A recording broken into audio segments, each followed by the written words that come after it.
تو وہاں اپنی اجتماعی سوچ کے ساتھ ساتھ انفرادی سوچ کے ساتھ ساتھ اجتماعی سوچ کو ضرور لے کے چلیے. ہمارے کشمیر کو ہماری ضرورت ہے. ہماری پہلی ترجیح ہماری ریاست ہے. مقبوضہ کشمیر آزاد ہوگا، ہماری ریاست کمپلیٹ ہوگی تو ہم آزاد فضاؤں میں سانس لے سکیں گے.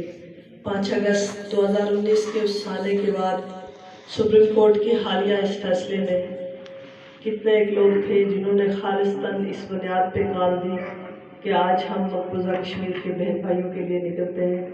میں نے آپ کے ہڑتالیں بھی دیکھی ہیں.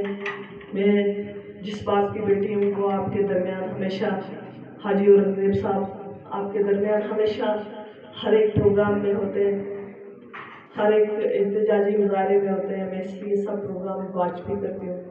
تو آپ کسی دن اپنی زندگی کا ایک دن میری آپ سے ریکویسٹ ہے، چکسواری کے چونکہ بھرپور احتجاجی پروگرام چکسواری کے اندر ہوتا ہے، مقبوضہ کشمیر کے سپریم کورٹ کے حالیہ فیصلے کے خلاف بھی آپ لوگ باہر نکلیں اور تاکہ دنیا کو پتہ چلے کہ ہمارا دکھ جو ہے وہ کشمیریوں کا دکھ سانجھا ہے، ہمارا درد سانجھا ہے اور ہمارے دلوں میں ان کی آواز جو ہے وہ دھڑکتی ہے، ہمیں تکلیف بھی ہوتی ہے. تو اس کے لیے میں آپ سب سے گزارش کروں گی کہ آپ جب بھی کبھی احتجاج کریں آپ ضرور اپنی آواز اٹھائیں. اور جہاں تک بات ہے صحافیوں کی کہ یہ بات ہوئی کہ ہم جو ہے وہ یہاں پہ فلاں کی ایجوکیشن اتنی ہے یا فلاں صحافی ہے نہیں ہے.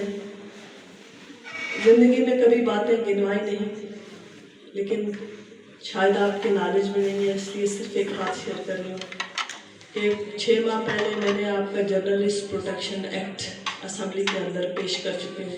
اس میں کوالیفیکیشن بھی ہے، اس میں آپ کا باقی کرائٹیریا بھی ہیں، جو لینا چاہے مجھ سے لے کے پڑھ سکتا ہے. اس میں جو سجیشن دینا چاہے وہ قائمہ کمیٹی کے سپرد ہو چکا ہے. اس کے بعد آپ کا یہ شکوہ بھی دور ہو جائے گا کہ کون کیا ہے، کس کی حیثیت کیا ہے، کس کی یہ کیا نہیں ہے. تو یہ انشاءاللہ جلد اسمبلی سے پاس ہوگا. جہاں میں نے لائف پروٹیکشن ایکٹ جب میں نے اسمبلی کے اندر بھیجا تو اس وقت میری یہ ذمہ داری تھی کہ میں آپ کے لیے بھی وہ ایکٹ بناؤں اور اس کو اسمبلی تک پہنچاؤں تاکہ آپ کی پروٹیکشن بھی ہو سکے اور آپ کے کرائٹیریا بھی مختص ہو سکے. تو آپ کو پوری کوشش کی ہے کہ اپنی ذمہ داریاں سے عہدہ بنا سکوں. اور یہاں تک چکسواری کے مسائل کی بات ہے، میں اور میرا بھائی قاسم مجید دونوں مل کر آپ کے مسائل کے لیے حل کے لیے کوشاں بھی رہتے ہیں اور وہ ہمیشہ میرے سے 2 قدم آگے آپ کے منصوبہ جات کے لیے، آپ کے لوگوں کے مسائل کے حل کے لیے آگے بڑھ کے کوششیں کرتے رہتے ہیں.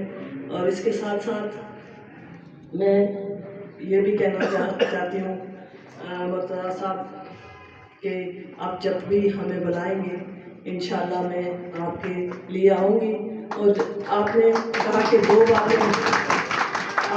2 باتیں میں آپ کے گوشگزار کرنا چاہتا ہوں. ایک بات آپ نے گوشگزار کی کہ آپ مظلوموں کے ساتھ چلا کریں اور لوگوں کی جو غریب اور بے سہارا لوگوں اور عامل لوگوں کی، آپ لوگوں نے یہ بھی شاید سوشل میڈیا پہ دیکھا ہوگا قانون سازی اس کے لیے بھی. جب چکسواری کے اندر ایک مس ہیپ ہوا ایک بچے کے ساتھ اور اسلام گڑھ میں ڈڈیال میں، تو تب بھی اسمبلی کے اندر میرا توجہ طلب نوٹس میں نے وہاں پہ بھیجا اور اس پہ پھر میں نے بین کروایا کہ کوئی فیمیل ادارے کے اندر کوئی میل جو ہے وہ اس طرح کے مذہبی جو انسٹیٹیوشنز ہیں ان کے اندر وہ نہیں اپائنٹ ہو سکتا. تو اپنی کوششیں کرتی رہتی ہوں، جہاں کہیں کوتاہی ہو آپ مجھے نشاندہی کریں تو پوری کوشش کروں گی کہ آپ کے مسائل کے حل کے لیے اپنی جو ہے وہ توانائی صرف کر سکوں. میں اسی پہ اجازت چاہتی ہوں اور آخر میں آپ کے لیے یہ کہتی ہوں کہ تندیری بادی مخالف سے نہ گھبرائے ہے عقاب، یہ تو چلتی ہے تجھے اونچا اڑانے کے لیے. وما علینا الا البلاغ المبین.